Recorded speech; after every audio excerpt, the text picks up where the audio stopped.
မင်္ဂလာပါကျွန်တော်မဒဆိုင်ငယ် channel ကနေပြီးကြိုးဆိုပါရစေ။ပြီးတော့ကျွန်တော်ဗာတိုင်းပြမလဲဆိုရင်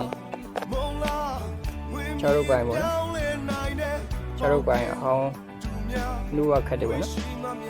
နူဝခတ်တဲ့ဟာနဲ့တင်းနဲ့ကျွန်တော်ရှင်းပြီးတော့ထိုင်ရအောင်ပါဒီကိန်းကလေးမှာကောင်းလေဆိုရင်ကျွန်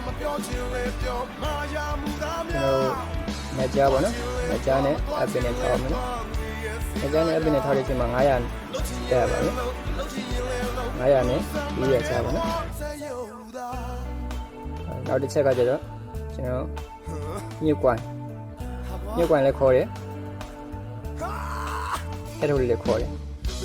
အဲ့ကောင်ဒီလိုထားပါမယ်ဒီလိုထားတဲ့အချိန်မှာကျွန်တော်တို့ပုံပေါ့နော်ဒီကြထွက်အောင်ကျွန်တော်ထောက်နိုင်မယ်1500နဲ့27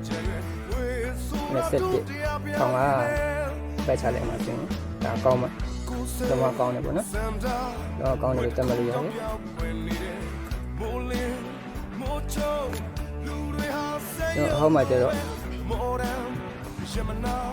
ောမှာကျတော့ကျွန်တော်တို့ထောက်ကြည့်ရပါမယ်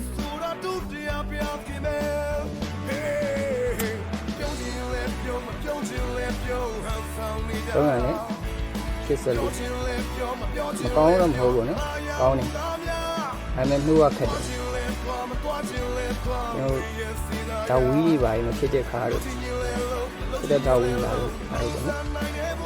ဖြစ်တဲ့ဒါဝီးဘာလို့ညာလို့မဖြစ်တဲ့ခါဆိုရင်ဒါတော့မကောင်းပါနော်ဒီမှာကျထောင်းချောင်းညစ်ကွာရင်တော့ကောင်းတယ်မျိုးတို့ကအင်းလေးအားနေပါနော်နေရာထိတက်လိုက်ရင်ဒါဆိုရင်ဒီကြပေါ့ကြောင်နဲ့လစ်သွားပြီပေါ့နော်ကြောင်တယ်လို့ပြောလို့ရပါတယ်